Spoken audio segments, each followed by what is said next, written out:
महाराज जी फिर हैरान, कहीं गलत घर में तो नहीं आ गए। बोले कोई बात नहीं। बोले मेरा तीसरा प्रश्न, आपके पास धन दौलत कितनी है? अब तो वो पति देवी मुस्कुराने लगे। बोले महाराज सच बताऊं या झूठ बताऊं? बोले सच बताओ। बोले मेरे पास केवल 1100 रुपए हैं। अब तो संत महात्मा हैरान परेशान कि धर्मपत्नी कुछ कहती है, तुम कुछ कह रहे हो। बोले विस्तार से बताओ। बोले मुझे पता है धर्मपत्नी ने कुछ और कहा होगा। बोले बिल्कुल। बोले धर्मपत्नी ने 80 साल उम्र बताई होगी। बोले हाँ। बोले वो अपनी जगह ठीक है, लेकिन मैं अपनी उम्र 25 साल बता रहा हूं, मैं भी बिल्कुल सत्य कह रहा हूं। बोले कैसे? बोले मुझे सदगुरु से दीक्षा लिए हुए केवल 25 साल हुए हैं। ध्यान देना सज्जनों, इंसान के जीवन में जन्म तो एक ही बार होता है, लेकिन 3 प्रकार का जन्म बताया गया है। सबसे पहला जन्म जब मां के गर्भ से, मां की कोख से जीव संसार में आता है, ये उसका पहला जन्म है। दूसरा जन्म जब वो बड़ा होता है और उसका विवाह होता है, ये उसका दूसरा जन्म है, क्योंकि वो बड़ी परीक्षाओं का समय होता है कि मां की सुने या बहू की सुने। तालमेल बिठाने में बहुत परेशानी होती है, वो उसका दूसरा जन्म है। और तीसरा जन्म जब सदगुरु से दीक्षा प्राप्त होती है, क्योंकि पहले 2 जन्म तो संसार को दिखाने के लिए और संसार को मनाने के लिए होते हैं, लेकिन जो सदगुरु की दीक्षा के बाद का जन्म होता है ना, वो संसार को दिखाने के लिए और मनाने के लिए नहीं होता प्यारे, वो तो केवल मेरे ठाकुर के लिए होता है। इसलिए वही असली जन्म माना जाता है। इसलिए मैं हमेशा यही कहता हूं कि मैं मेरे 25 साल का हूं, क्योंकि मुझे गुरु दीक्षा लिए हुए 25 साल हुए। बोले महाराज, फिर मैंने आपसे पूछा कि आपके बच्चे कितने हैं? बोले धर्मपत्नी ने 4 बताए होंगे। बोले हाँ, वो भी सही है। और मैंने 1 बताया, वो भी सही है। बोले कैसे? बोले बेटे चाहे 4 हों चाहे 10, लेकिन जो माता पिता की सेवा करे, जो माता पिता का आदर सम्मान करे, असल में वही बेटा माना जाता है। बाकी तो तब हिस्सा लेने वाले बन जाते हैं। आज तक माता पिता को देखने नहीं आए और अंत समय में दिखावा करने के लिए पग भी बंधवा ली, सारे काम में आगे आगे हो गए। क्यों? क्योंकि हिस्सा मिलेगा। हिस्से वाले बेटे तो बहुत होते हैं, लेकिन असल में वही बेटा होता है प्यारे जो माता पिता की सेवा करता है।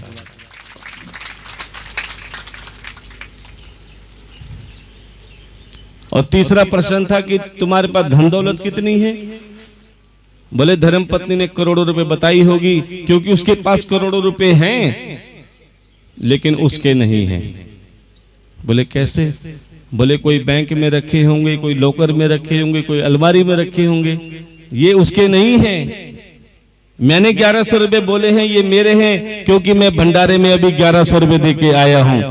क्योंकि जो हम सेवा करते हैं, जो हम दान पुण्य करते हैं प्यारे, केवल वही तुम्हारा होता है, बाकी तुम्हारा कुछ नहीं है। ध्यान देना, जो आज तुम कथा में बैठे हो, ये समय तुम्हारा है।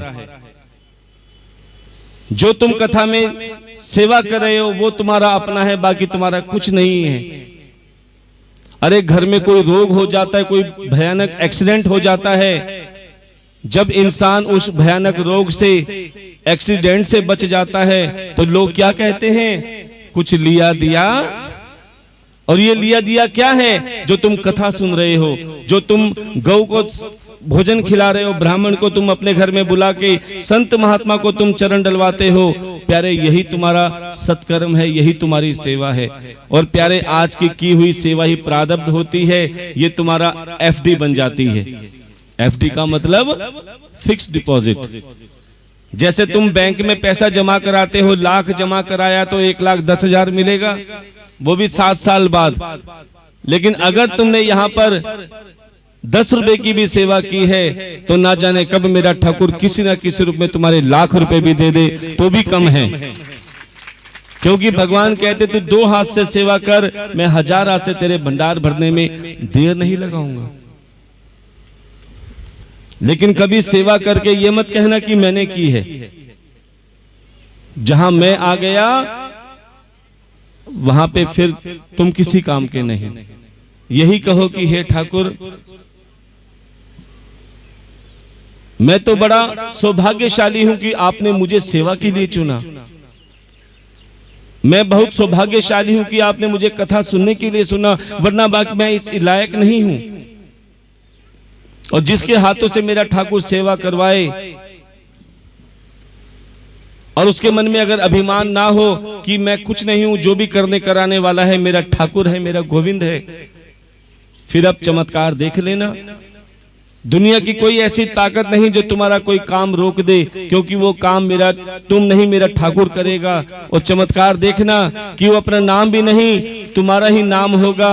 और फिर तुम यही कहोगे, मेरा आपकी कृपा से सब काम हो रहा है। मेरा आपकी कृपा से सब काम हो रहा है। आपकी कृपा से सब काम हो रहा है। मेरा आपकी कृपा से सब काम हो रहा है।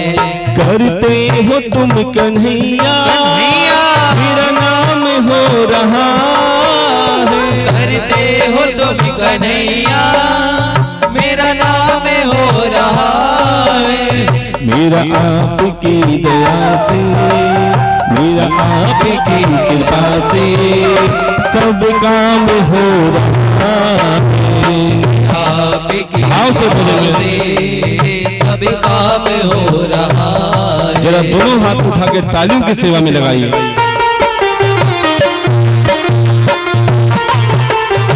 बांके बिहारी लाल की जय हो।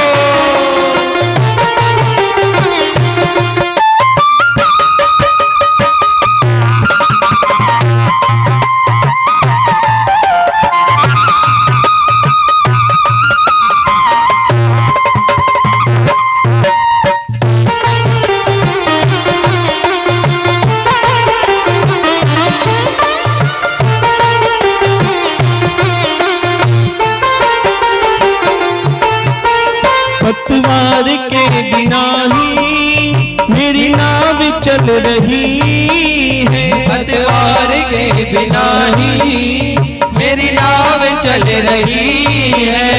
हैरान है जमाना, मंजिल भी मिल रही है। हैरान है जमाना, मंजिल भी मिल रही है। मुझे कुछ पता नहीं है, मुझे कुछ पता नहीं है, ये क्या हो रहा है।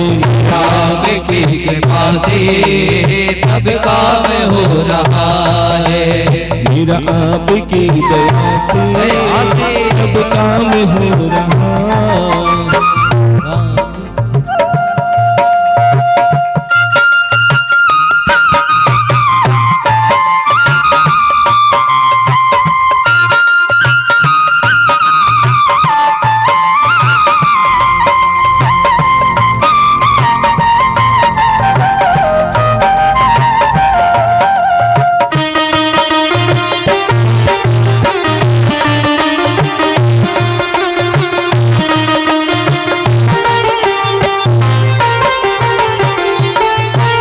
मेरी जिंदगी में तू है, किस चीज की कमी है। मेरी जिंदगी में तू है, किस चीज की कमी है।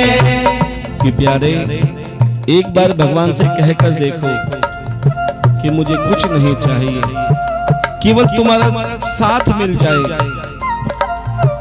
और ये सच्चाई है, धनी को धनवान मिल जाते हैं, गुणी को गुणवान मिल जाते हैं, बली को बलवान मिल जाते हैं, और जिसे कोई नहीं मिलता उसे भगवान मिल जाते हैं। और जो भगवान भरे से होता है वो यही कहता है, मेरी जिंदगी में तू है, चीज की कमी है। मेरी जिंदगी में तू है, किस चीज की कमी है। किसी और चीज की अब परवाह भी नहीं है। किसी और चीज की अब दरकार भी नहीं है। आता है तेरी बदौलत, गाना तेरी बदौलत, आराम हो रहा है। आपकी कृपा से काम हो रहा है। कहते हो तुम कन्हैया, मेरा नाम हो रहा है। करते हो तुम कन्हैया, मेरा नाम हो रहा है। किस किस को लगता है कि जो भी काम करता है मेरा ठाकुर करता है, हम कुछ करने वाले नहीं हैं? जिसको लगता है जरा हाथ उठा के तालियों के साथ कहेंगे, मेरा आपकी कृपा से सब काम हो रहा है। आपकी कृपा से सब काम हो रहा है। मेरा आपकी दया से सब काम हो रहा है। आपकी दया से सब काम हो रहा है। हो तुम कन्हैया, मेरा नाम हो रहा है। करते हो तुम कन्हैया, मेरा नाम हो रहा है। मेरा आपकी कृपा से, मेरा आपकी दया से सब काम हो रहा है। आपकी दया से सब काम हो रहा है। सब काम हो रहा है। मेरा सब काम हो रहा है। सब काम हो रहा है। प्रेम से बोलना पड़ेगा, जय जय श्री राधे। जोर से बोलना पड़ेगा, जय जय श्री राधे। अब कुछ नहीं बोलना पड़ेगा। प्रेम से कथा अमृत का पान अपने हृदय में करना पड़ेगा। कि जैसा कि हमने बताया कि भागवत कथा के 4 अक्षर, भा से भक्ति, ग से ज्ञान, व से वैराग्य, और त से तुरंत मुक्ति। इसका अर्थ समझ लेना पूरी कथा अंदर उतर गई। भा से भक्ति, ये भक्ति क्या है और भक्ति कैसी होनी चाहिए, और इसका कैसे पता लगे कि हम भक्त बन गए। भक्ति दिखाने की चीज नहीं होती, ध्यान देना। कि जरूरी नहीं कि माला हाथ में हो तभी भक्त बनोगे, या पूरा मस्तक तिलक से लगा दिया तो ही भक्त बनोगे। इसीलिए प्यारे, सबसे पहले ये भक्ति क्या है, जो हम ना कहें दुनिया को अपने आप पता लग जाए। अच्छा, दीपक किसी को बताता है कि मैं दीपक हूं, जब जलेगा तो सबको पता लगेगा कि कौन जल रहा है। अरे ऐसी ज्वाला प्रकट करो कि सबको पता लगे कि तुम कौन हो। फूलों को बताने की जरूरत नहीं कि हम फूल हैं। जब फूल आएंगे खुशबू उड़ जाएगी, और जब खुशबू उड़ेगी तो सबको पता लग जाएगा कि फूल आ गया। ऐसी भक्ति भी होनी चाहिए जो तुम्हें बताने की जरूरत ना हो, सबको पता लगे कि तुम भक्त हो। और ये भक्ति कैसे जागृत होती है बता दें, कि जितना प्रेम तुम अपने बच्चों से करते हो। कोई तुमसे पूछे कि कितना प्रेम करते हो, क्या कोई नापतोल है? 1 किलो, 2 किलो, 10 किलो, 100 किलो? अरे बच्चों का प्रेम तो अनमोल है। क्या बच्चों के माथे पे तख्ती लगी कि तुम्हारा बच्चा है, लेकिन तुमने उसे मन से अपना मान लिया है कि ये मेरा बच्चा है तो है, और अपने दिलो जान से ज्यादा प्रेम करते हो। और जितना प्रेम तुम अपने परिवार से करते हो ना परिवार से प्रेम, क्या इसका भी कोई माप तोल है? सारे काम छोड़ के परिवार के काम में लगते हो। अरे पति देव का भोजन बनाना है, सासू जी का ये काम करना है, इनकी ये काम करनी है। ये परिवार का प्रेम है जो कि अनमोल होता है। और जितना प्रेम तुम अपनी धन दौलत से करते हो, बटुए में संभाल के रखते हो, अलमारी में संभाल के रखते हो, इतनी बड़ी पासबुक में बार बार एंट्री कराने जाते हो, क्यों? अपनी दौलत से भी प्रेम करना चाहिए। तो भक्ति कैसे होगी? जितना प्रेम तुम अपनी बच्चों से करते हो, जितना प्रेम तुम अपने परिवार से करते हो, जितना प्रेम तुम अपनी धन दौलत से करते हो, यदि उतना ही प्रेम मेरे गोविंद से भी हो जाए तो तुम्हारी भक्ति अपने आप जागृत हो जाएगी। किसी को बताने की जरूरत नहीं है कि मेरा बेटा है तो है। किसी के बेटे नहीं होते ना तो इसको बेटा मान लेते हैं, ये लड्डू गोपाल मेरा है, और ना जाने कितने नाम भी रख देते हैं इसके। कोई लड्डू रखता है, कोई चिंकू रखता है, कोई कुछ रखता है, जिसको जो अच्छा लगता है। ये भी बड़ा खुश होता है कि हाँ मुझे बेटा माना है। किसी के भाई नहीं होते तो प्यारे हर साल चाहे कोई राखी बंधवाए ना बंधवाए, मेरे ठाकुर को राखी बांधते हैं। क्यों? क्योंकि भाई मान लिया है। जिसके पिता नहीं होते प्यारे वो उसे पिता के रूप में मानते, कहते तुम जिस रूप में मानो मैं उस रूप में तुम्हारा साथ दूंगा। लेकिन मानो तो सही, वो कहते मैं तुम्हारा हर रूप में साथ दूंगा जिस रूप में मानोगे, लेकिन एक रूप में साथ नहीं दूंगा। वो कौन सा रूप है? भले कभी मुझे भगवान मत समझना, क्योंकि भगवान समझोगे ना तो अलमारी में फिट रख देते हो। अरे ये तो भगवान है, सुबह भोग लगाए शाम तक पूछते भी नहीं, क्योंकि भगवान अपना काम खुद करेंगे। ये इससे खुश नहीं है।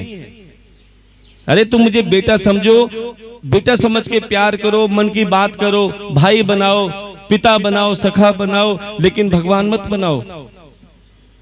और ये मैं नहीं कह रहा, ये इन्होंने खुद सिद्ध कर दिया। कब किया? जब माटी की लीला करी, सबको दिखा दिया।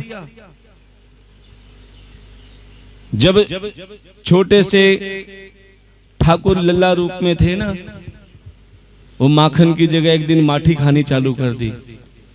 क्या खाई? उनके एक सखा थे जिनका नाम था मनसुखा। उन्होंने यशोदा मैया से शिकायत कर दी, अरे मैया तेरे लल्ला माखनी ना माटी भी खाए। अब यशोदा मैया हैरान, मैं दुनिया भर का सुबह दोपहर शाम माखन खिलाती हूँ, ये माटी भी खाने लगे। बोले ऐसा नहीं होता, बोले चलकर देख। अब यशोदा मैया छड़ी लेकर गई मनसुखा के साथ, बोले जा देख ये रहा तेरा लला। क्या देखा? पूरे मुख पे माटी लगी हुई है। यशोदा मैया कहती है रे लाला तैने माटी खाई? अब कन्हैया कहते हैं मैया मैं ना ही माटी खाई। देखो कन्हैया कभी झूठ नहीं कहते। क्या कह रहे हैं? मैया मैं ना ही माटी खाई। यशोदा मैया को लग रहा है, लेकिन असल में कन्हैया क्या कह रहे थे? मैया मैंने ही माटी खाई। वो तो सच बोल रहे हैं, लेकिन यशोदा मैया को समझ नहीं आया। हैरे लला अपना मुखमंडल खोल के दिखा। जैसे छोटे से लला ने अपना मुखमंडल खोला तो क्या देखा? पूरा का पूरा ब्रह्मांड दिख रहा है। अब यशोदा मैया हैरान। 27 नक्षत्र, 12 9 ग्रह, ना जाने कितने गैलेक्सियां, ना जाने कितने चांद तारे सूर्य वगैरह सब दिख रहे थे। तभी यशोदा मैया ने गौर करके देखा तो ब्रह्मांड में एक छोटा सा बिंदु दिखाई दे रहा था। यशोदा मैया ने गौर करके देखा कि ये बिंदु क्या है। जैसे थोड़ा अच्छे से देखा तो क्या देखा? वो भारत देश था।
देखो भगवान की जय बोली, लाइट भी आ गई, जोरदार तालियों का स्वागत करेंगे।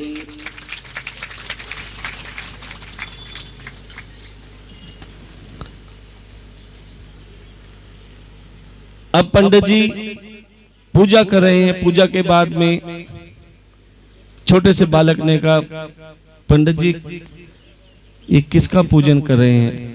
बोले ये मैं अपने ठाकुर जी का पूजन कर रहा हूं। अब दूर से बच्चे ने देखा छोटा सा पत्थर था। बोले ये ठाकुर जी तो मुझे दे दो। बच्चों में एक आदत होती है ना, अच्छी लगे तो मांग लेते हैं।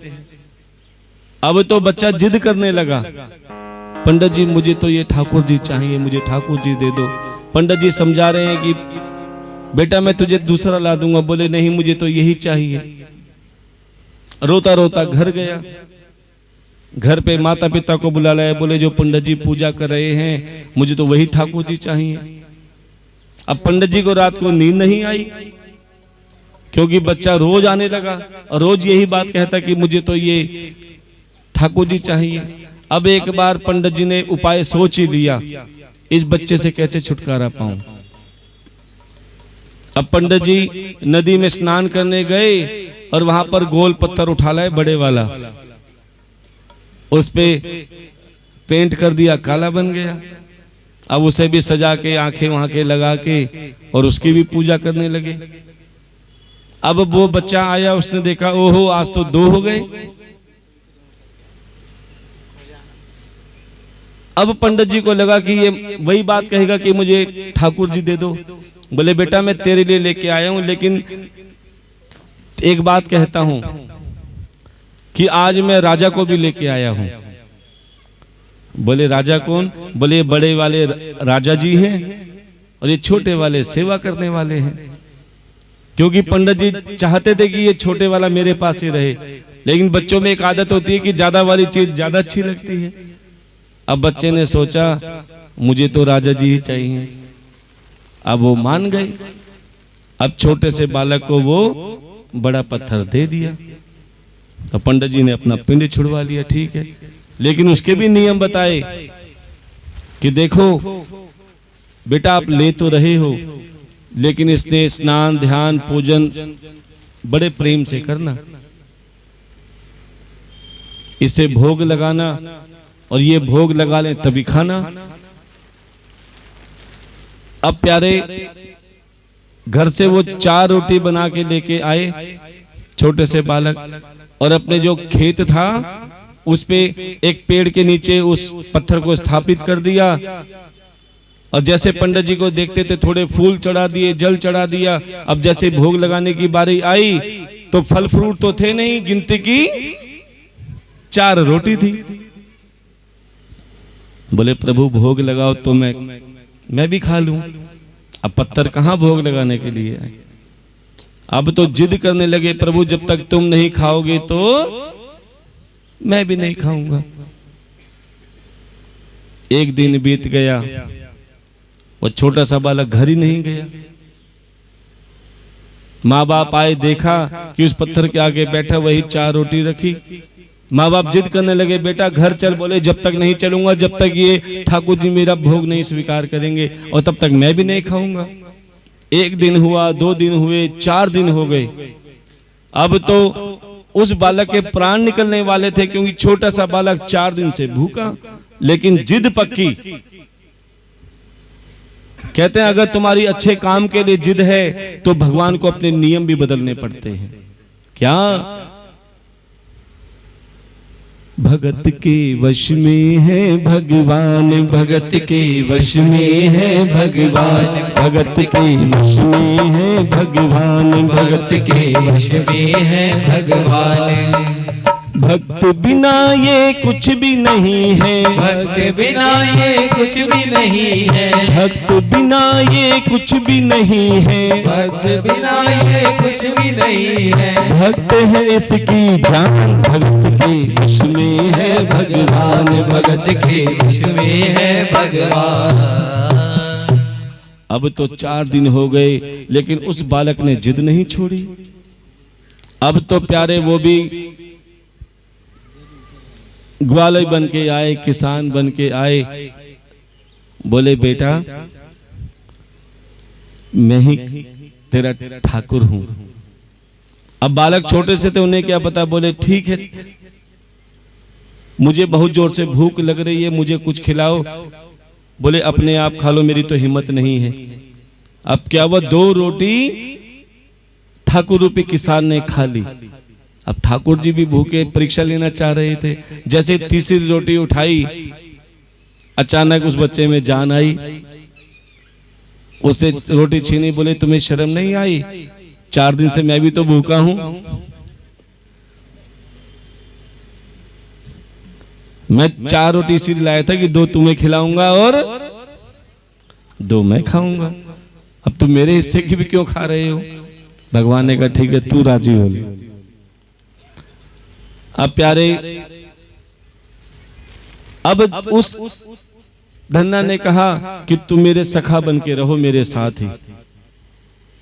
और कहते हैं जब भक्त का विश्वास पक्का होता है, हम बार बार कहते हैं भगवान अपना नियम बदलने में भी देर नहीं रखते। अब धन्ना जाट का कन्हैया उसका सखा बन गया। अब तो प्यारे खूब उसके साथ खेती में उसके हाथ बटाने लगा। जैसा जैसा धन्ना जाट कहता वैसे वैसे वो कन्हैया करता। धीरे धीरे उम्र बढ़ गई, धन्ना जाट भी बड़ा हो गया। अब एक दिन वो पंडित जी आए। बोले देखूं तो सही, जो मैंने ये पत्थर दिया था इसका इसने क्या किया। क्या देखा, वो पेड़ भी वही था और वो पत्थर भी रखा था। बोले धन्ना जाट, तू ठीक से सेवा कर रहा है कि नहीं कर रहा?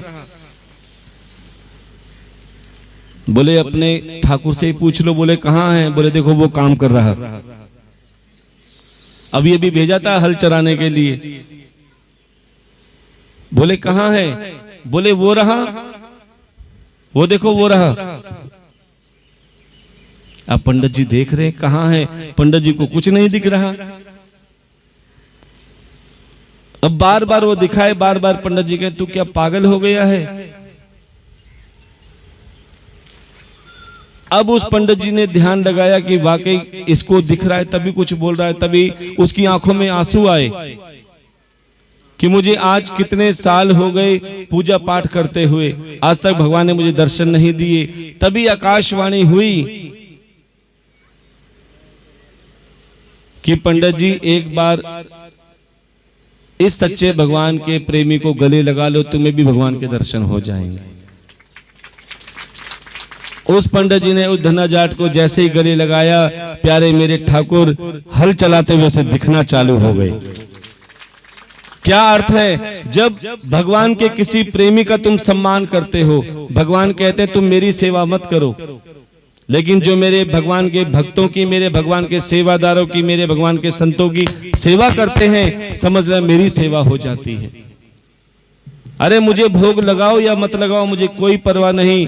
जो संत महात्मा ब्राह्मण को भोजन कराते हैं, चरण डलवाते हैं, समझ लेना मुझे अपने आप भोग लग जाता है, मेरी अपने आप सेवा हो जाती है। तो वो ज्ञान, वो भक्ति जैसी धन्ना जाट में थी, प्यारे जैसी गोपियों में थी। गोपियों में कोई मंत्र शास्त्र का ज्ञान नहीं था, सरल थी गोपियां, लेकिन फिर भी कन्हैया उन गोपियों के इशारे पर नाचते थे। अगर गोपियों ने कह दिया यहां खड़ा हो जा कन्हैया, तो मजाल की वो इधर से उधर हो जाएं। सारा दिन धूप में बारिश में वहीं खड़े रहते थे। क्यों खड़े रहते थे? क्या ताकत थी? कौन सा ज्ञान था गोपियों को? एक ज्ञानी भी ज्ञान का पाठ पढ़ाने के लिए पहुंचे गोपियों के पास। कौन आए थे? उद्धव जी, जो 27 दिन तक गोपियों के बीच में रहे, लेकिन ज्ञान का पाठ नहीं पढ़ा पाए। उल्टा गोपियों ने उद्धव जी को ही पाठ पढ़ा दिया। कौन सा ज्ञान था जिस पर कन्हैया उनकी उंगली के इशारे पर नाचते थे? आप भी ज्ञान लेना चाहते हो ना? वो वाला बड़ी मुश्किल से हमें ज्ञान मिला है। कौन कौन लेना चाहता है वो ज्ञान? ओहो, स्वार्थी तो हुई। चलो कोई बात नहीं, बता देते हैं आपको। आपको मेरे साथ बोलना पड़ेगा अगर सच्चा ज्ञान लेना है। बोलो कन्हैया, थोड़ा और जोर से लगा लो। बोलो कन्हैया, हम तुम्हारे हैं और तुम सिर्फ इतना ज्ञान, कोई ज्यादा ज्ञान की जरूरत नहीं है। विश्वास के साथ कहोगी कन्हैया हम तुम्हारे हैं और तुम, जिस समय तुमने सच्चे मन से ये ज्ञान ले लिया, प्यारे कन्हैया तुम्हारा बन गया। लेकिन आज कन्हैया क्यों नहीं आते? शाबा डेयरी में अभी कुछ समय पहले आपने सुना होगा, टीवी में देखा भी होगा कि एक कन्या को ना जाने कितनी बार चक्कू, कितनी बार पत्थर मारे, कितनी बार उसे कुचला गया। और ऐसी कई जगह हैं 35 टुकड़े कर दिए। किसी कन्या को कैंची से मारते हैं, किसी को कुछ करते हैं। आज कन्हैया क्यों नहीं आते? क्योंकि आज कलयुग में ज्ञान अधूरा है। और कौन सा ज्ञान है मैं बता देता हूं आपको। बोलो कन्हैया तुम हमारे हो और हम संसार के हैं। क्योंकि कन्हैया तो तुम्हारे हैं लेकिन तुम कन्हैया के नहीं हो। पूरा गांव भरा पड़ा है लेकिन प्यारे किसी के पास समय नहीं है। अरे कथा सुनेंगे तो कमाएंगे क्या और खाएंगे क्या? कथा सुनेंगे तो सोएंगे कहां? नींद खराब होगी दोपहर की, ये काम हमारा खराब हो जाएगा, वो खराब हो जाएगा। क्यों? संसार के हैं। इसलिए प्यारे जैसा भाव बनाओगे वैसा कार्य होगा। इसीलिए हम आपसे कहते हैं कि प्यारे 7 दिन एक बार ठाकुर के बनकर देख लो। क्योंकि ये जो यात्रा है ना, ये ऐसी यात्रा है जो 7 दिन इस यात्रा में चल लेता है ना, मेरा ठाकुर जिंदगी भर उसके साथ चलता है। और ये व्यासपीठ एक इंजन है जो स्वयं ठाकुर जी चला रहे हैं। अच्छा ये बताओ ट्रेन में कौन कौन बैठे हैं अब तक? अब ट्रेन में 3 तरह के बोगियां होती हैं, डब्बे होते हैं। सबसे पहला जनरल क्लास, जो सबसे सस्ती टिकट होती है ना, उसमें इंसान कैसे जाता है? लटकता हुआ, धक्के खाता हुआ, सीट की कोई गारंटी नहीं। एक होता है स्लीपर क्लास, जिसमें सीट तो मिलती है लेकिन लेटने की कोई गारंटी नहीं, खाने की कोई गारंटी नहीं। और एक होती है फर्स्ट क्लास एसी, जिसमें तुम्हें सोने को भी मिलेगा, बैठने को भी मिलेगा, खाने को भी मिलेगा और एयर कंडीशन भी चलेगा। वो महंगी टिकट होती है। ऐसे ही भागवत कथा रूपी यात्रा में 3 टिकट हैं। अब 3 टिकट आप सबको लेनी है, कैसे लोगे? क्योंकि भागवत में बीच बीच में कीर्तन भी होता है और जो उस कीर्तन में मुंह फुला के बैठा रहता है वो चलता है जनरल क्लास में, अर्थात धक्के खाता हुआ। और जो बैठकर सिर्फ तालियां बजाता है, आगे होके नाचता नहीं है, वो जाता है स्लीपर क्लास में कि बैठने को तो मिलेगा लेकिन सोने की खाने की कोई गारंटी नहीं। और एक टिकट है फर्स्ट क्लास एसी की, जो कीर्तन में खड़े होके आगे आके हाजिरी लगाएगा नाच के। ये मत सोचना कि हमें नाचना नहीं आता तो पड़ोसन क्या कहेगी, क्योंकि पड़ोसन को नहीं दिखाना, ठाकुर जी को दिखाना। अगर ठाकुर जी रीझ गए तो प्यारे फिर संसार तुम्हें नहीं नचा सकता। अब ये बताओ जनरल क्लास में कौन कौन जाना चाहता है लटकता हुआ? चलो स्लीपर क्लास में कौन कौन जाना चाहता है? अच्छा फर्स्ट क्लास एसी में कौन कौन जाएगा? पक्का? तो प्यारे मेरे साथ, मैं यहाँ पे आनंद के साथ भजन करूंगा और आप सबने दिखाना है कि ठाकुर जी हम तुम्हारे साथ हैं। हंसते खेलते नाचते गाते जाएंगे और फर्स्ट क्लास एसी में जाएंगे। क्या? वृंदावन में गाड़ी चाली चालो रे जिसने चालना, वृंदावन में गाड़ी चाली चालो रे जिसने चालना, वृंदावन में गाड़ी चाली चालो रे जिसने चालना, वृंदावन ने गाड़ी चाली चालो रे जिसने चालना। फिर मत कहिए पाछे रह गए, फिर मत कहिए पाछे रह गए, फिर मत कहिए पाछे रह गए, फिर मत कहिए पाछे रह गए। हमने भी था चालना, रे जिसने चालना वृंदावन रे घड़ी चाली चल रे जिसने चालना मत गई पाछे रह गए मत गई पाछे रह गए मत गई पाछे रह गए मत गई पाछे रह गए अरे हमने भी का चाहना रे जिसने चालना वृंदावन रे घड़ी चाली चल नाचते गाते चलेंगे हरि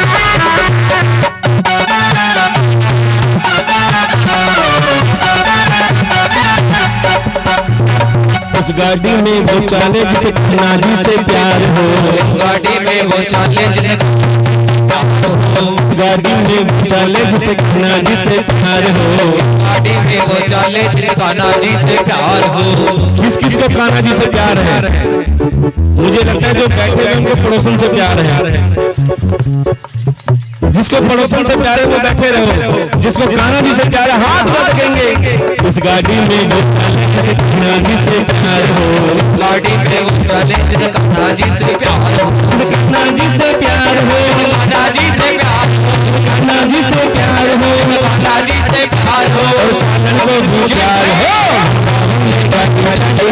जिसने चालना रावण ने गाड़ी चाली चल रे जिसने चालना मत गई पाछे रह गए मत गई पाछे रह गए मत गई पाछे रह गए मत गई पाछे रह गए हमने भी का चालना रावण में चाली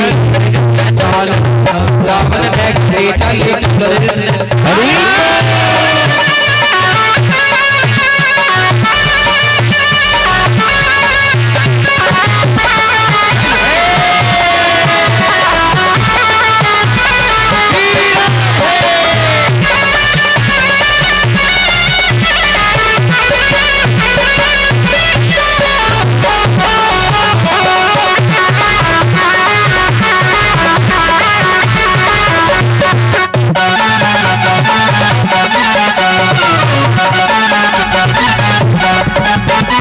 उस गाड़ी में वो चालेगा जिसने नाम लिखाया हो गाड़ी में वो चालेगा जिसने नाम लिखाया हो इस गाड़ी में वो चालेगा जिसने नाम लिखाया हो गाड़ी में वो चालेगा जिसने नाम लिखाया हो जिसने नाम लिखाया हो जिसने नाम लिखाया हो जिसने नाम लिखाया हो जिसने नाम लिखाया हो चालन को भी प्यार हो गाड़ी चाले चलो जिसने चालना रावण ने गाड़ी चाली चल जिसने चालना मत गई पाछे रह गए मत गई पाछे रह गए मत गई पाछे रह गए मत गई पाछे रह गए हमने भी जिसने चालना रावण ने गाड़ी चाली चल जिसने चालना देखो चलता वही है जो कुछ समय के लिए संसार से अलग होकर मेरे ठाकुर का बन जाता है कौन कौन मेरे ठाकुर का बनेगा जो मेरे ठाकुर के भरोसे है वो यही कहेगा हम तो कान्हा के भरोसे चलते हैं हम तो कान्हा के भरोसे चलते हैं हम तो कान्हा के भरोसे चलते हैं हम तो कान्हा के भरोसे चलते हैं ये दुनिया वाले जलते हैं ये दुनिया वाले चलते हैं ये दुनिया वाले चलते हैं दुनिया वाले चलते हैं हम तो कान्हा के भरोसे हम तो कान्हा के भरोसे चलते हैं मुझे आगे बिहारी ने बुलाया को चलिए मुझे आगे बिहारी ने बुलाया चल वृंदावन को चलिए चलिए वृंदावन को चलिए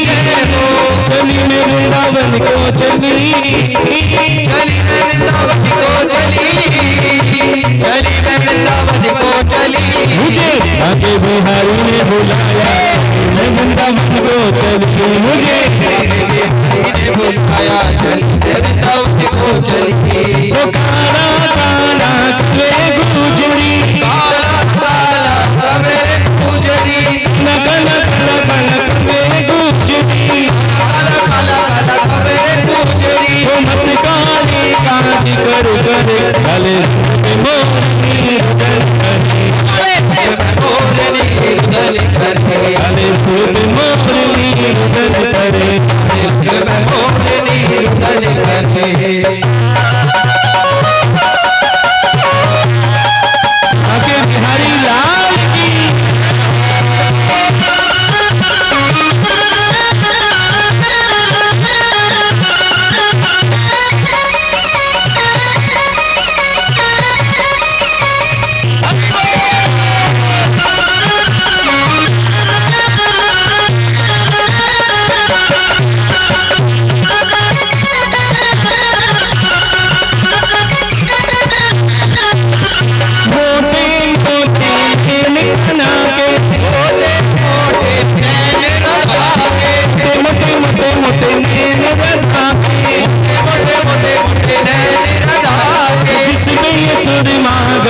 रचे काले रंग में मोरनी तन करे काले रंग में मोरनी तन करे काले रंग में मोरनी तन करे काले रंग में मोरनी तन करे अरे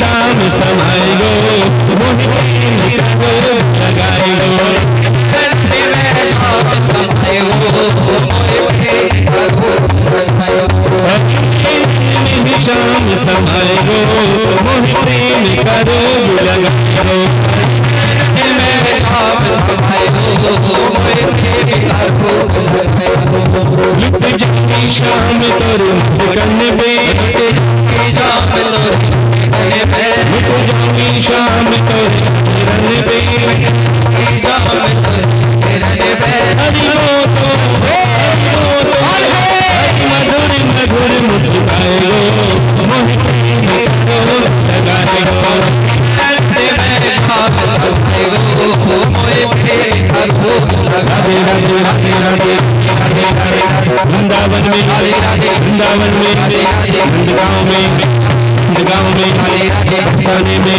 ढोलक में ढोलक में मोती भैया के मोती भैया के आगे वालों हाथ उठा लो पीछे वालों हाथ उठा लो ताली बजा लो बजाओ बजाओ बजाओ राधे नाम की ताली बजाओ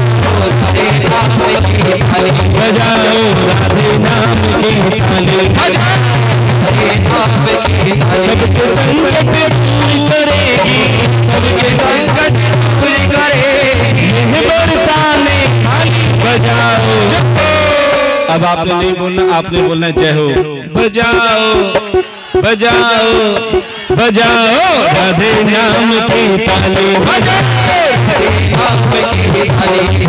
ये सारा पागल खाना है ये सारा पागल खाना है यहाँ पागल आते जाते हैं यहाँ पागल कौन कौन मेरे ठाकुर के नाम का पागल है देखो पागल का नाम मेंटल नहीं होता कहीं सोचो मेंटल कह रहे हैं पागल का मतलब होता है जो ठाकुर को पाके गल जाए जैसे पानी में चीनी गल जाती है न पानी रहता न चीनी रहती शरबत बन जाता है ऐसे जब तुम ठाकुर को पाके गल जाते हो तो तुम दीवाने बन जाते हो पागल बन जाते हो जो पागल है वही हाथ उठाएंगे जो समझदार है वो हाथ नीचे रखे ये सारा पागल खाना है ये सारा पागल खाना है यहाँ पागल आते जाते हैं यहाँ पागल आते जाते हैं खुद अपना अपना कह करके अपना अपना कह करके सब पागल बनकर जाते हैं सब पागल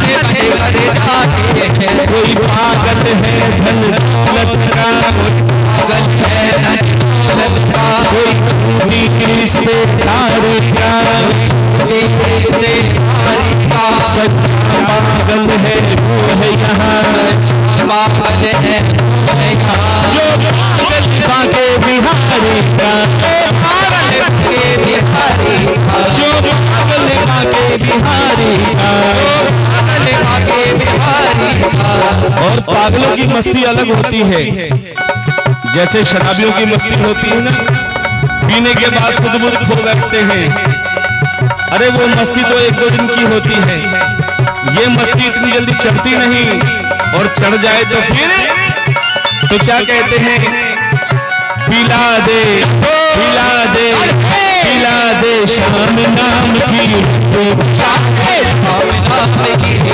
पिला शाम नाम की मस्ती पीने वाले पूछे पीने वाले कामिल पूछे महंगी है या सस्ती पिला दे जहो की आवाज नहीं आ रही पिला दे पिला दे पिला दे शाम नाम की मस्ती शाम नाम की मस्ती पिला दे शाम नाम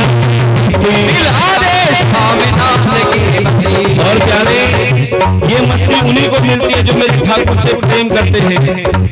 एक हमारे के बिहारी, हमारे बिहारी, हमारे बाके बिहारी, हमारे बिहारी, गुजरात रानी सरकार हमारे हमारे हमारे दो ही रिश्ते, अरे हमारे दो ही रिश्तेदार, हमारे दो ही रिश्ते, अरे हमारे दो ही रिश्तेदार। राधे राधे राधे राधे राधे राधे राधे राधे राधे राधे राधे राधे, जय जय श्री राम, जय जय श्री राम, जय जय श्री राधे श्याम। आज के आनंद की जय हो। सभी बैठ जाएं अपने स्थान पे। अरे तू मेरी जगह पे क्यों बैठ गई?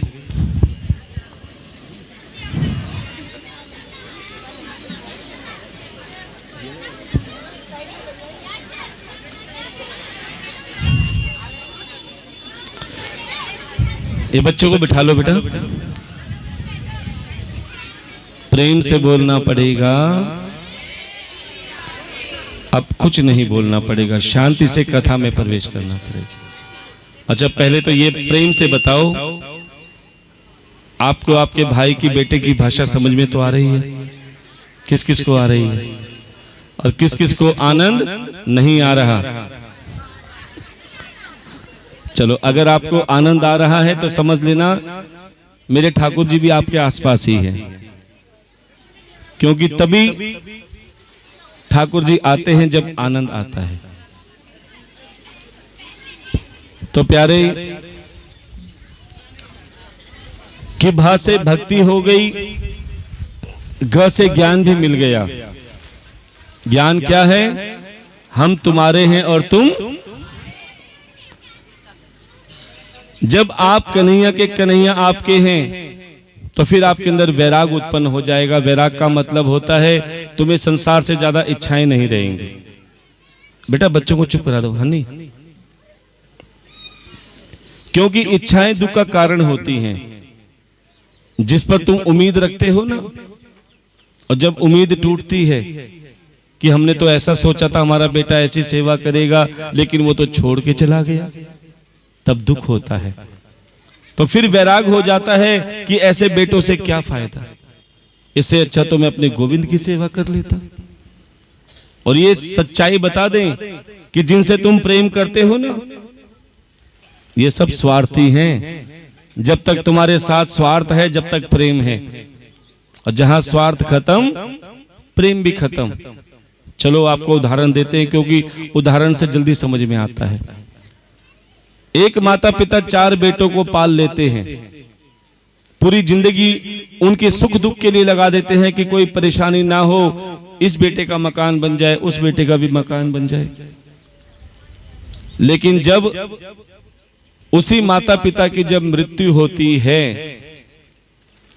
तो जिसके लिए तुमने सब कुछ किया वो क्या करते हैं?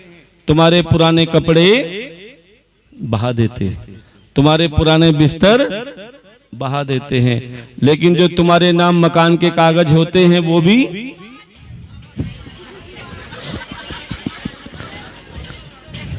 बहा देते हो। अब पता चल रहा है किससे प्रेम था। अच्छा, जो तुम्हारे पास टूम थे, टूम समझते हो, वो भी बहा देते हैं। तो सोचो ये किससे प्रेम था? जब तक तुम जी रहे थे, तुम्हारे प्राण थे, जब तक तो हाँ सासू जी, हाँ जेठानी जी, हाँ भाई, हाँ बंधु, और जहां तुम्हारे प्राण पखेरु उड़े 1 घंटा भी नहीं रखते, जल्दी जल्दी ले जाओ। और उसके बाद में 4 दिन तक केवल दिखावा करते हैं। कोई रिश्तेदार आता है तो घूंघट नीचे करके रोना चालू। ये हंसी बता रही है। क्यों? क्योंकि सबको पता है, ये कड़वी सच्चाई है। प्यारे, दुख हृदय से होना चाहिए, दिखावा नहीं होना चाहिए। अगर प्रेम दिल से है तो सच्चा दुख भी बिछड़ने का मन में ही होना चाहिए। और ये हमने देखा है कि जिसकी मृत्यु होती है ना, भगवान से प्रार्थना करनी चाहिए कि हे गोविंद, जीते जी हमने खूब सेवा करी, प्यारे इनकी जो भी सदगति हो, इनकी योनि को वो शांति मिले, इनकी आत्मा को शांति मिले। ये प्रार्थना हमेशा करनी चाहिए, क्योंकि ये जो तुम प्रेम करते हो प्यारे, ये केवल स्वार्थ का है।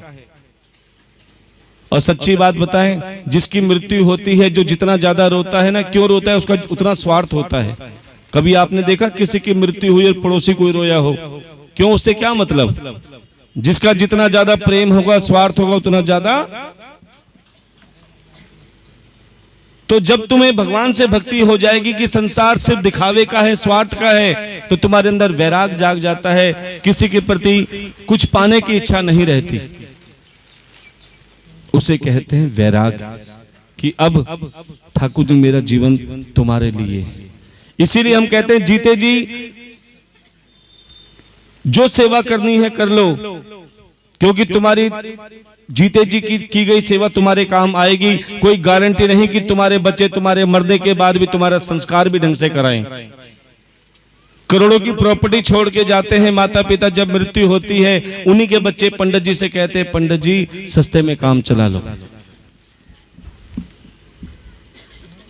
जबकि पंडित जी गरुड़ पुराण के द्वारा बताते हैं कि जो भी तुम दान करोगे, जो तुम सेवा करोगे, जो तुम ब्राह्मण भोजन कराओगे, प्यारे वो तुम्हारे पिता को या जिसकी भी मृत्यु हुई है उसको लगेगा। लेकिन कोई नहीं सुनता। प्रॉपर्टी तो सब रख लेंगे, लेकिन विधि विधान से संस्कार करने में सब पीछे हट जाते हैं। इसीलिए कहते हैं प्यारे, अपनी शैयादान खुद ही कर लो। शैयादान का मतलब अपना शरीर प्रभु को अर्पण कर दो कि हे गोविंद, आज से मेरा हर कार्य तेरे लिए है, मेरे पास जो भी है सब तेरे लिए है। तो प्यारे, किसी के आगे तुम्हें हाथ फैलाने की मोहताज होने की जरूरत नहीं। बैकुंठ से विमान तुम्हारे लिए भी आएगा, जैसा धुंधकारी के लिए आया। इसीलिए श्री सुखदेव भगवान का जन्म हुआ कि मात्र 16 वर्ष की आयु में वो भागवत कथा के प्रचंड प्रवक्ता बने।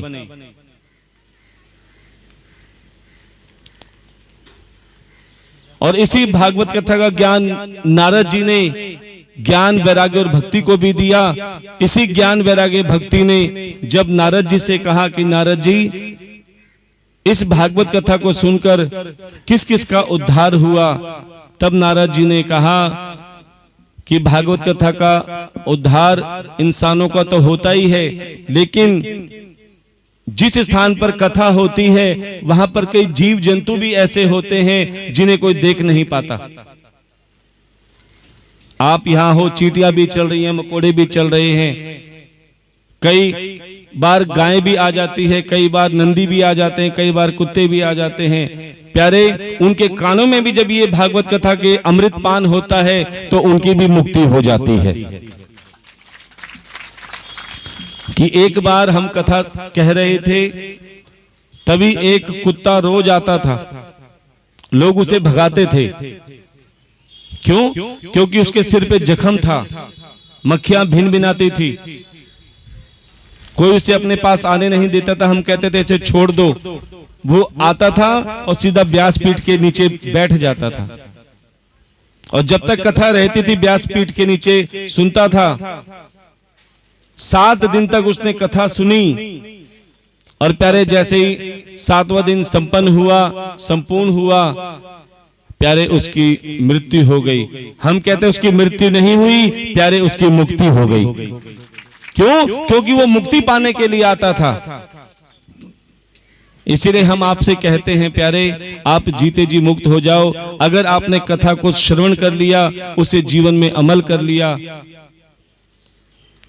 तो आपकी भक्ति और मुक्ति दाता श्री हरि नारायण भगवान कभी आपका साथ नहीं छोड़ेंगे, हमेशा आपके साथ रहेंगे। लेकिन कब? जब आप सरल रहोगे, आपके अंदर अभिमान तनिक मात्र भी नहीं रहेगा। कि एक बार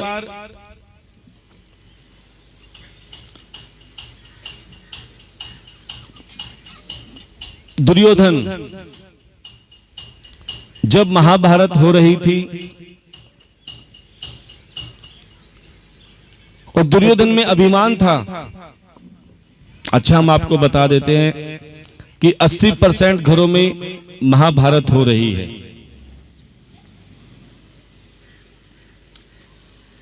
और ये महाभारत क्यों हो रही है?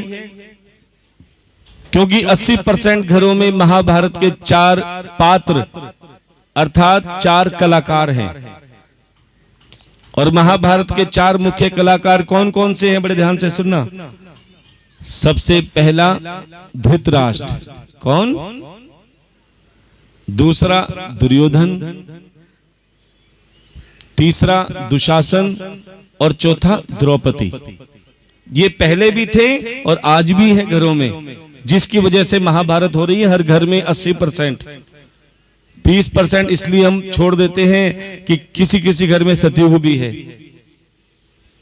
वरना 80% घरों में, चाहे वो सास बहू में हो, चाहे पति पत्नी में हो, चाहे भाई भाई में हो, किसी न किसी कारण महाभारत हो ही रही है। अब ये 4 कलाकार घरों में कैसे हैं? बड़े ध्यान से सुनना। सबसे पहला धृतराष्ट्र। कौन है ये धृतराष्ट्र? जो अपने बच्चों को अनाप शनाप खर्चा देते हैं। बच्चों ने मांगे 10, ले बेटा 100 रुपए। बच्चों ने मांगे 50, ले बेटा 500 रुपए। बच्चों ने मांगे 100, ले बेटा पूरी गड्डी ले जा। लेकिन पैसे देने के बाद ये नहीं देखते कि बेटा उन पैसों का क्या कर रहा है, किसके साथ जा रहा है, किसकी संगत में है। अब ये पता कब चलता है? जब उन बच्चों की शिकायतें आती हैं कि तुम्हारा बेटा जेल में है, उसे छुड़ा कर लाओ। तुम्हारा बेटा लड़ाई कर रहा है, उसे छुड़ा कर लाओ। तुम्हारा बेटा जुए में ये हार गया। तो ये क्यों होता है?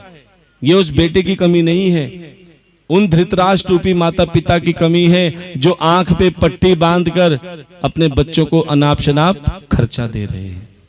आपने देखा होगा, पिताजी के पास बटनों वाला फोन और बच्चों के पास आहा, पता है इनको आईफोन।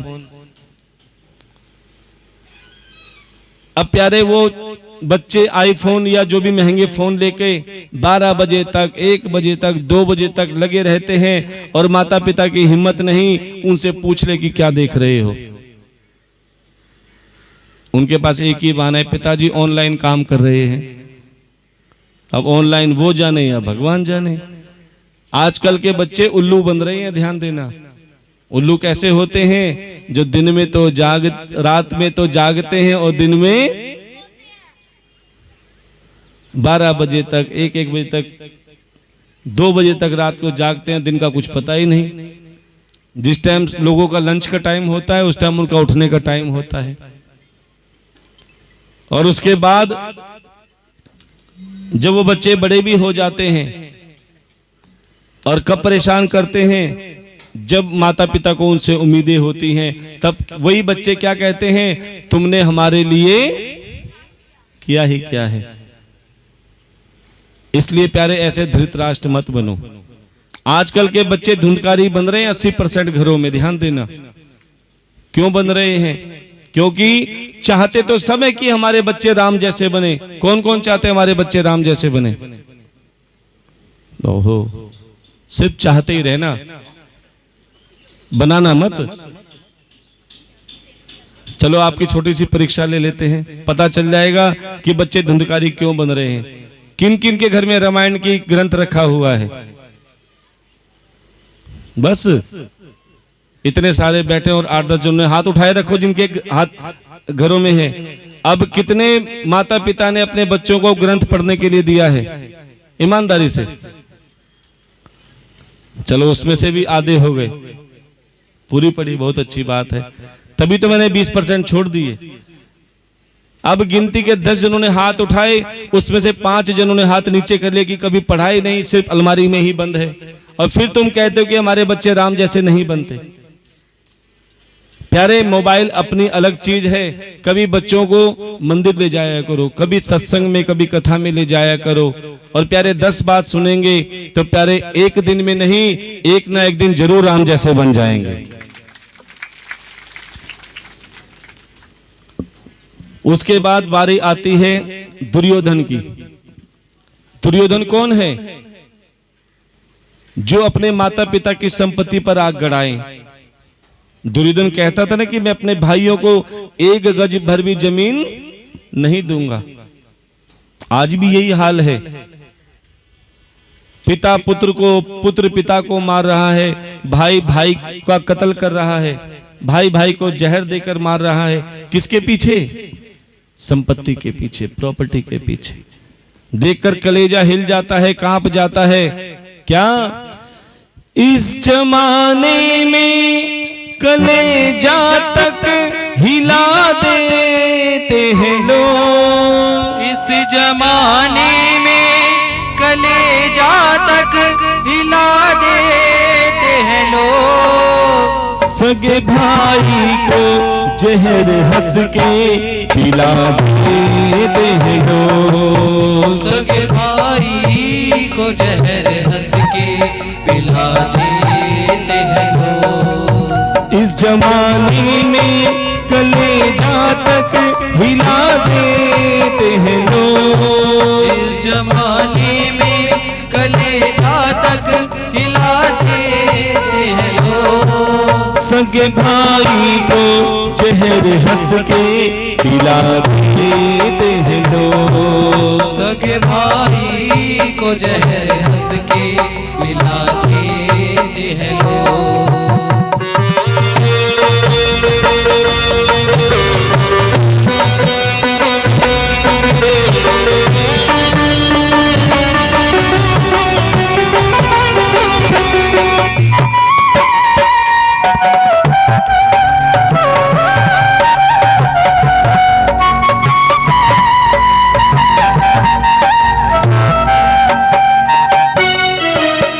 आज प्यारे इंसान की कदर नहीं है। किसकी कदर है? जेब में पैसे हैं तो सब कहेंगे आप कैसे हैं, और पैसे नहीं हैं तो प्यारे तुम्हारे अपने भी तुम्हें भूल जाएंगे, दरवाजा बंद कर देंगे, फोन नंबर डिलीट कर देंगे। और जिसके पास पैसे हैं वो क्या कहते हैं? बहन बड़ा ना भैया, सबसे बड़ा रुपया। क्या पैसे बिन प्यार कहाँ, पैसे बिन यार कहाँ, पैसे बिन प्यार कहाँ, पैसे बिन यार कहाँ। गैर तो गैर है अपनों का एतबार कहाँ, गैर तो गैर है अपनों का एतबार कहाँ।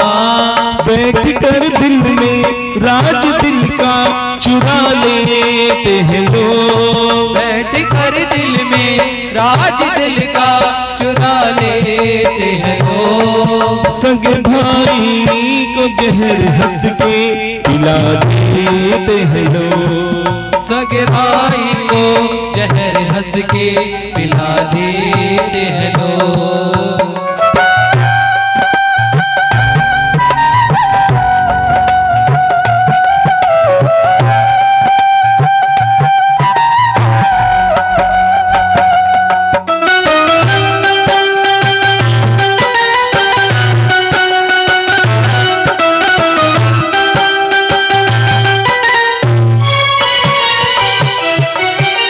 प्यारे सबसे बड़ा गुरु कौन है? सबसे बड़ा गुरु है समय, वक्त, जो इंसान को इंसान की पहचान करा देता है। सुख में तो तुम्हारे दूर के रिश्तेदार भी कहेंगे कि हम तुम्हारे दूर वाले रिश्तेदार हैं। और असली पहचान कब होती है? जब विपत्ति आती है, जब दुख पड़ता है। दूर वाले का तो पता नहीं, अपने भी रास्ता काट लेते हैं कि कहीं कुछ मांग ना ले। क्या वक्त पड़ता है तो सब यार बदल जाते हैं। वक्त पड़ता है तो सब यार बदल जाते हैं। वक्त पड़ता है तो सब यार बदल जाते हैं। वक्त पड़ता है तो सब यार बदल जाते हैं। यार क्या चीज है घर वाले बदल जाते हैं। यार क्या चीज है घर वाले बदल जाते हैं। जिनसे करते थे वफा वही देते हैं दगा। जिनसे करते थे वफा वही देते हैं दगा। पीठ पीछे ही वो खंजर तक घुसा देते हैं लोग। पीठ पीछे ही वो खंजर तक घुसा देते हैं लोग। सगे भाई को जहर हंस के पिला देते हैं लोग। सगे भाई को जहर हंस के पिला देते हैं लोग। पिला देते हैं लोग। पिला देते हैं लोग।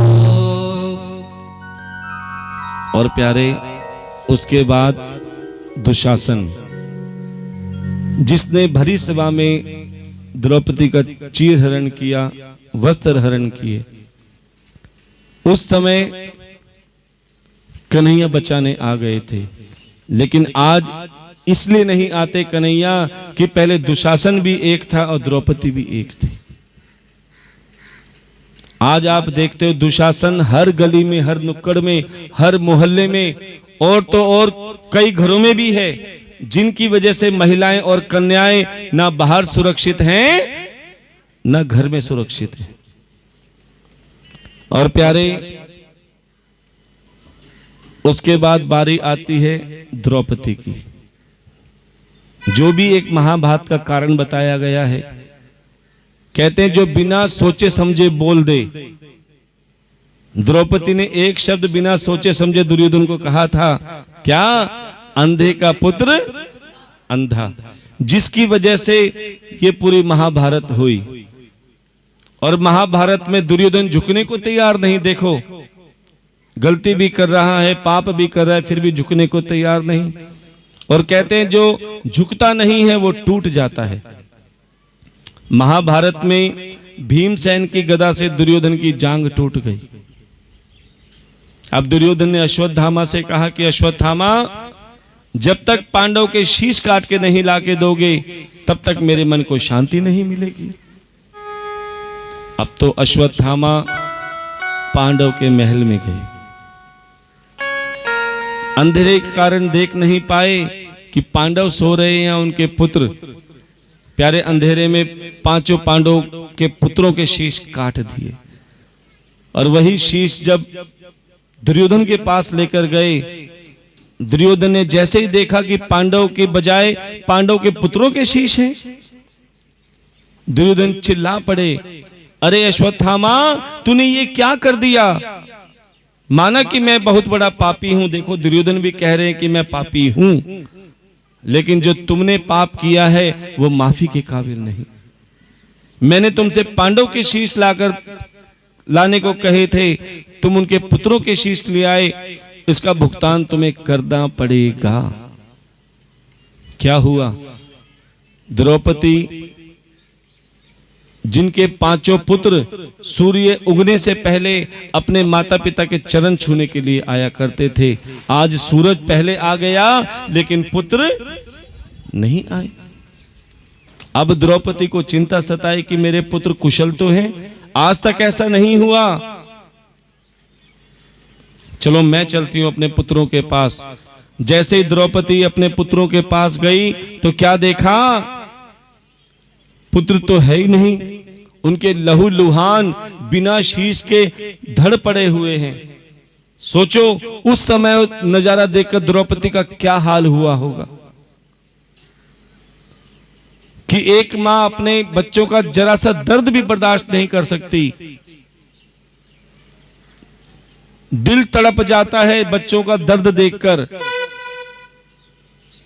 आजकल जो आप ये हैप्पी बर्थडे मनाते हो ना, हर साल मनता है आज बेटा 5 साल का हो गया, 10 साल का हो गया।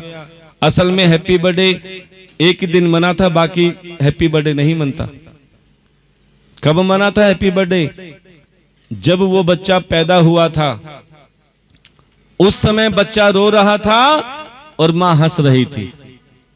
बड़े ध्यान से सुनना, जब बच्चा पैदा हुआ था पहली बार, उस समय बच्चा हंस रहा था और मां रो रही थी। उसके बाद कभी आपने सुना है कि बेटा रोए और मां हंसे?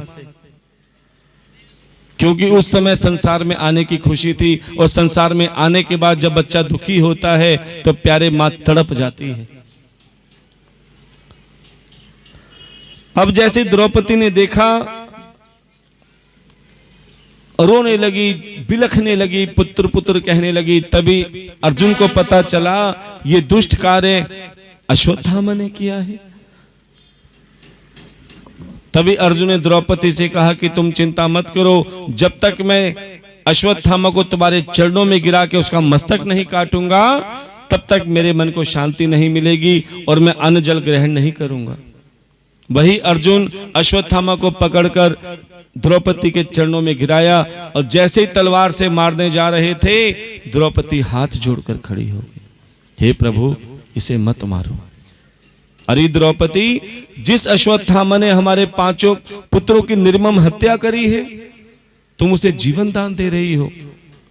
द्रौपदी कहने लगी कि जिन पुत्रों के बिना मैं पीड़ा सह रही हूं, मैं नहीं चाहती अश्वत्थामा की मां भी वो पीड़ा सहे। क्या इसकी मृत्यु के बाद मेरे पुत्र जीवित हो जाएंगे? इसे मत मारो, ये ब्राह्मण है। अर्जुन ने भी कहा, है तो ये ब्राह्मण, इसकी हत्या करेंगे तो ब्रह्म हत्या का पाप लगेगा, लेकिन ब्राह्मण के साथ ये दुष्ट है, आतताई है, इसे छोड़ना भी ठीक नहीं। क्या करें? कन्हैया को बुलाए और कहा कि बताओ कन्हैया, इस अश्वत्थामा का क्या करें? तब कन्हैया ने कहा, इसे मार भी देना चाहिए, इसे छोड़ भी देना चाहिए। प्रभु ये घुमा फिरा के मत बोलो, सीधी सीधी बोलो, क्या करें? बोले इस अश्वत्थामा की चोटी काट दो, मणि छीन लो और धक्के देकर घर से बाहर निकाल दो। जिस घर से ब्राह्मण का अपमान हो जाता है, समझ लो उसकी हत्या हो जाती है। अर्जुन ने ऐसा ही किया, अश्वत्थामा की शिखा काटी, मणि छीनी और धक्के देकर घर से बाहर निकाल दिया। जाते जाते अश्वत्थामा ने पांडव को ललकार दिया कि पांडव, मैं तुम्हारा आखिरी वंश समाप्त कर दूंगा। अपनी जटा में से एक बाल उखाड़ा और उसका ब्रह्म अस्त्र बनाया और पांडव के आखिरी वंश पे छोड़ दिया। अब पांडव का आखिरी वंश कौन है? प्यारे, अभिमन्यु की धर्म पत्नी उत्तरा और उत्तरा के गर्भ में पल रहा शिशु, ये पांडव का आखिरी वंश है। उत्तरा ने देखा कि लोहे का बाण मेरी तरफ आ रहा है। उत्तरा घबरा गई, हे प्रभु, मैंने आज तक किसी का बुरा करना तो दूर चाहा भी नहीं, तो ये लोहे का बाण मेरी कोख की तरफ क्यों आ रहा है? हे प्रभु, चाहे मेरी जीवन लीला समाप्त कर दो, लेकिन इस पुत्र की रक्षा करो। देखो, संसार में 2 ही जीव ऐसे हैं जिसे परमात्मा ने गर्भ में दर्शन दिए हैं। एक व्यास जी के पुत्र जिनका नाम सुखदेव था, बोलिए श्री सुखदेव भगवान की, और दूसरा उत्तरा के गर्भ में पल रहा शिशु, जिसे श्री हरि नारायण भगवान ने पहले तो अश्वत्थामा का ब्रह्मास्त्र तोड़ा, उसके बाद घर में प्रवेश किया और उस पुत्र को दर्शन दिया जिसका नाम पड़ा राजा परीक्षित। और परीक्षित का अर्थ होता है पररक्षित, जो दूसरों की रक्षा के लिए हो। राजा परीक्षित अपने राज्य में घूम रहे थे, तभी क्या देखा? एक राक्षस एक बैल को मार रहा है, और बैल भी बेचारा एक पैर का, एक चरण का, और पास में गौ माता रो रही है। अब राजा परीक्षित ने देखा कि मेरे राज्य में इतना बड़ा अधर्म, इतना बड़ा पाप, तलवार निकाली और उस कलयुग को उस राक्षस को मारने जा रहा था। तभी मन में आया कहीं मेरे से पाप ना हो जाए, इसलिए देखूं तो सही बात क्या है। अब राजा परीक्षित सबसे पहले गौ माता के पास गए, बोले देवी आप कौन हैं? गौ माता ने कहा महाराज मेरा नाम पृथ्वी है। क्या है? और ये जो राक्षस मार रहा है ये और कोई नहीं, ये कलयुग है। और जिस बैल को मार रहा है वो भी एक चरण का, ये और कोई नहीं, ये धर्म है। क्या है? देखो कलयुग में धर्म केवल एक चरण का ही है। वैसे बैल के कितने पैर होते हैं, ऐसे धर्म के कितने चरण होते हैं। और कब थे धर्म के 4 चरण? सतयुग में। सतयुग में धर्म के 4 चरण थे। और बड़े परीक्षा लेंगे आप, किस लिए ध्यान देना। 4 चरण कौन कौन से हैं बोलो? पहला सत्य, दूसरा तप, तीसरा दया, चौथा दान। ये 4 चरण सतयुग में थे। लोग सत्य भी कहते थे, तप भी करते थे, दान पुण्य भी करते थे और उनके मन में दया का भी भाव था। इसलिए श्री हरि नारायण भगवान सबको दर्शन देते थे सतयुग में, क्योंकि धर्म 4 चरणों में था। जैसे ही सतयुग चला गया सत्य समाप्त हो गया। त्रेता में केवल 3 चरण रह गए, तप, दया और दान। जैसे ही त्रेता युग गया धर्म का 1 चरण और चला गया। द्वापर में 2 चरण बचे, दया और दान। जैसे ही द्वापर गया दया भी समाप्त हो गई। अब कलयुग में केवल 1 चरण बचा है, वो है दान का। इसीलिए संत महात्मा हमेशा तुम्हें दान की महिमा बताते हैं, तुम्हें सेवा की महिमा बताते हैं और कहते हैं इन 7 दिनों में जो तुम्हारे हाथों से अपने परिवार की सुख शांति के लिए, अपने पितरों की तृप्ति के लिए, क्योंकि कथा सुनकर धुंधकारी जैसे प्रेतों की भी मुक्ति हो जाती है। और तुम्हारे जो ज्ञात अज्ञात पितर हैं, कई बार गया जी जाकर भी जिनकी मुक्ति नहीं होती, इसीलिए कहते हैं जीवन में हर किसी को एक बार भागवत कथा अवश्य करवानी चाहिए। लेकिन क्या करें महाराज, हमारे पास सामर्थ्य नहीं भागवत कथा कराने का। तो चिंता मत करना, जहां भी कथा हो सबसे पहले अपने मंगल कलश की पूजा अवश्य कराओ, उसके बाद प्रेम से कथा सुनो। और जब जब जैसा जैसे तुम्हें मौका मिले, चाहे कृष्ण जन्म के रूप में, चाहे कन्यादान के रूप में, चाहे भंडारे के रूप में, प्यारे जैसा सामर्थ हो, क्योंकि ये सेवा जो आप गया जी जाके नहीं कर पाए, जो आप गंगा सागर जाके नहीं कर पाए, ये प्यारे सारे के सारे तीर्थ भागवत कथा में आ जाते हैं। यहां पर जो आप किसी भी रूप में सेवा करते हैं प्यारे, वो आपके पितरों को लगती है, क्योंकि इसे पितृमोक्षीय भागवत कथा भी कहा जाता है। जिस कथा में हम सेवा करते हैं, समझ लेना तुम्हारे घर परिवार में सुख शांति रहती है और पितृ प्रसन्न रहते हैं। जिसके घर में पितृ प्रसन्न रहते हैं प्यारे, उस घर में किसी प्रकार का संकट नहीं आ सकता। तो प्यारे जैसे ही परीक्षित उस राक्षस के पास गए, राक्षस ने हाथ जोड़ लिए, क्योंकि वो राक्षस नहीं, बोले प्रभु आप मुझे नहीं मार सकते। बोले क्यों? बोले मेरा तो आगमन हो गया है और मेरा नाम कलयुग है।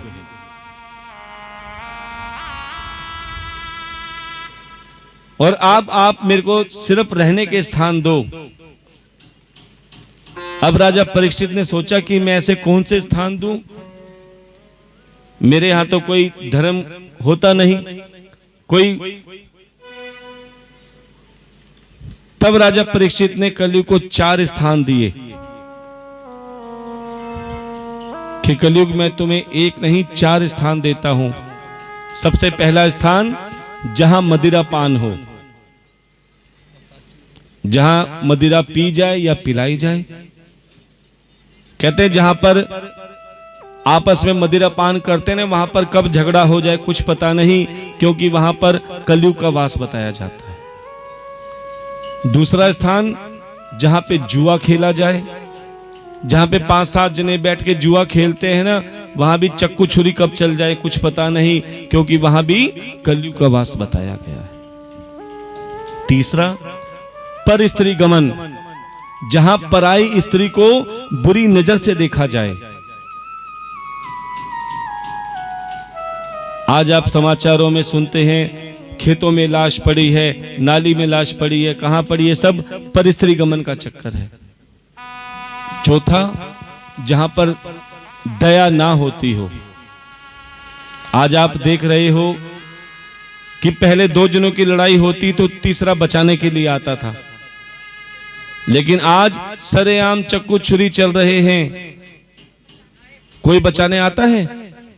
सिर्फ दूर से वीडियो बनाते हैं और अपने फेसबुक पे, व्हाट्सएप पे, न जाने किस किस पे डालते हैं। क्यों? क्योंकि दया का भाव समाप्त हो गया है। अब कलयुग ने कहा महाराज आपने चारों बुरे बुरे स्थान दिए हैं, कोई अच्छा स्थान भी दो। तब राजा परीक्षित ने कहा ठीक है, एक अच्छा स्थान भी देता हूं, जा तुझे स्वर्ण में स्थान मिले। स्वर्ण कौन सा होता है? सोना अर्थात गोल्ड। इतना सुनते ही कलयुग बड़ा खुश हुआ, बहुत अच्छा स्थान मिला। लेकिन ये स्थान कहां है? क्या देखा? राजा ने सोने का मुकुट पहन रखा था। बोले इससे अच्छा स्थान तो मिल ही नहीं सकता। फट देखी कलयुग के सिर पे सवार। ध्यान देना सज्जनों, जब कलयुग सिर पे आता है ना, तो इंसान के अंदर सबसे पहले मैं आ जाती है। मैं कहते हैं अहंकार को, और ये मैं अकेले नहीं आती, पूरे खानदान को लेके आती है। अब इस खानदान का भी नाम बता देते हैं आपको, मैं का। जब मैं आती है तो उसके अंदर अभिमान आ जाता है। अभिमान का अर्थ होता है मेरी बात अभिमान, और जब नहीं मानी जाती तो क्रोध आ जाता है, और जब क्रोध आता है तो विनाश काले विपरीत बुद्धि, बुद्धि पलट जाती है। और यही राजा परीक्षित के साथ हुआ। शिकार खेलने के लिए वन में गए, रास्ता भटक गए और एक आश्रम में पहुंच गए, जहां पर शमीक ऋषि साधना में लीन थे। वही राजा परीक्षित जो साधु संत महात्माओं का आदर सत्कार करते थे, आज उन्हें आदेश दे रहे हैं कि मुझे पानी पिला दो। लेकिन शमीक ऋषि भगवान की ध्यान में लीन। एक बार बोले राजा परीक्षित, 2 बार बोले, बार बार बोले, लेकिन जब नहीं सुना, क्या मेरी बात नहीं मानी, तो क्रोध आ गया। क्रोध में राजा परीक्षित ने क्या किया? एक मरा हुआ सांप लिया और शमीक ऋषि के गले में डाल दिया। अब शमीक ऋषि फिर भी शांत। जैसे राजा परीक्षित अपने घर में गए, सोने का मुकुट उतारा तो कलयुग भी उतर गया। अब राजा परीक्षित को पछतावा हो कि हाय मैंने क्या कर दिया। जिस महात्मा का मैं आदर सम्मान करने वाला था, आज उसका अपमान कर बैठा। अब उनसे माफी मांगनी चाहिए। प्यारे अब पछतावत होत क्या। देखो आपसे अच्छा तो बच्चा बोल रहा है, जोरदार तालियों का स्वागत करेंगे। तभी कहते हैं बचपन में भक्ति अमृत के समान है, जवानी में भक्ति दूध घी के समान है, और बुढ़ापे में भक्ति केवल पानी के समान है। ध्यान देना, जो बच्चे 15 मिनट में सीख जाते हैं ना, आपसे 6 घंटे में भी नहीं सीखा जाएगा। इसीलिए कहते हैं भगवान का गुणगान करते रहो, ये जिंदगी का कोई भरोसा नहीं। क्या तूने राम नाम नहीं लीना, तूने राम नाम नहीं लीना, तूने श्याम नाम नहीं लीना, तूने श्याम नाम नहीं लीना। इस भरी जवानी में अरे तू डूब के मर जा रे, चुल्लू भर पानी में, पानी में डूब के मर जा रे, चुल्लू भर पानी में। तूने राम नाम नहीं लीना, तूने राम नाम नहीं लीना, तूने धन श्याम नाम नहीं लीना, धन श्याम नाम नहीं लीना। इस भरी जवानी में अरे तो डूब के मर जा रे, चुल्लू भर पानी में, पानी में डूब के मर जा रे, चुल्लू भर पानी। तो उठाइए ना अपने हाथों को, साधु की सेवा में लगाइए।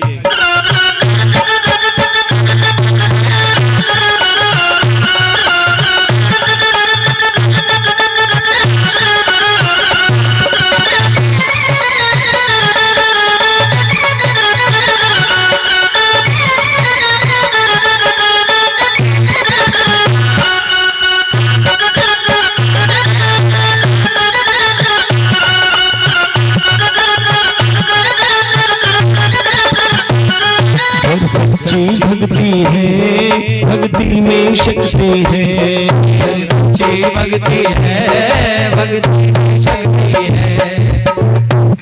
घर सच्ची भक्ति है, भक्ति में शक्ति है, घर सच्ची भक्ति है, भक्ति में शक्ति है। या भक्ति से भैया मिल जाएगी मुक्ति है, या भक्ति से भैया मिल जाएगी मुक्ति है। तूने बालापन खोयो, तूने बालापन खोयो, तूने बचपना खोयो, तूने बचपना खोयो। इस आना कानी में अरे तू डूब के मर जा रे, चुल्लू भर पानी में, पानी में डूब के मर जा रे, चुल्लू भर पानी में। हरि बोल।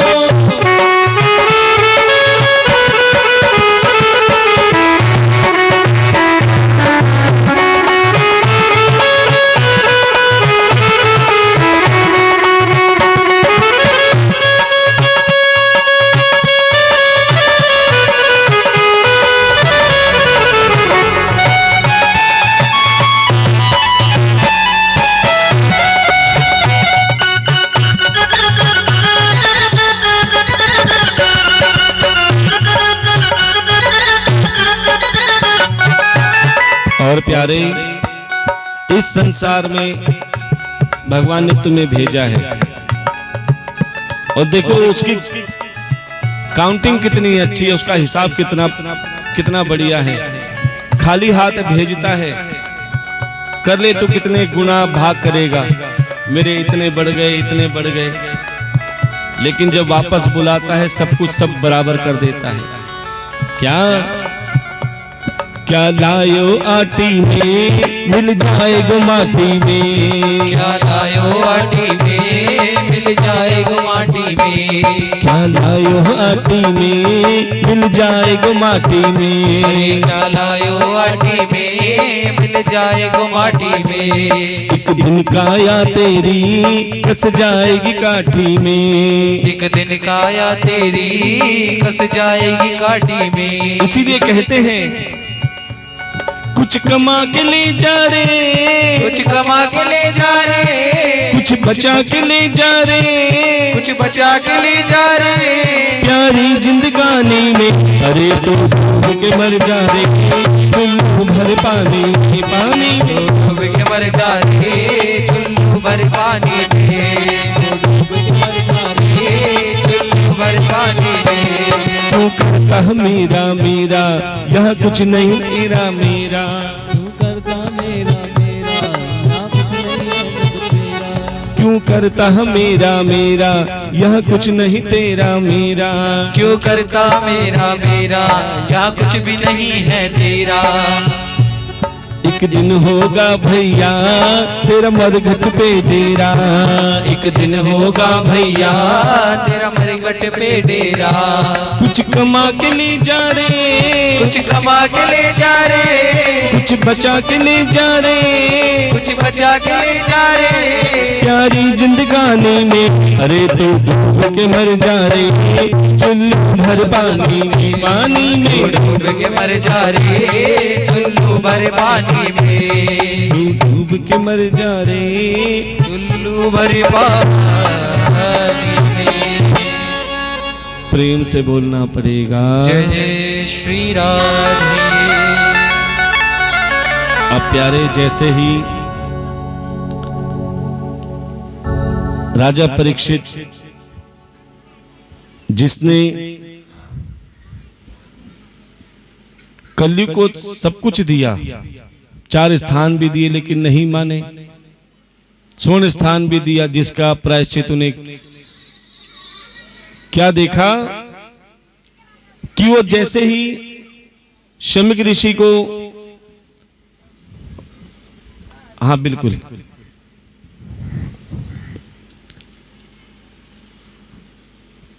तो जैसे ही हैं, हाँ लग रहा है कि घूर घूर के देख रहे हैं। कोई बात नहीं, आज थोड़ा जाम लग गया था। कल 1 बजे समय से कथा होगी, टाइम से विश्राम होगी, क्योंकि ना कथा को छोड़ने का हमारा भी मन नहीं करता। अच्छा ये बताओ, कथा में आनंद किस किस को नहीं आ रहा?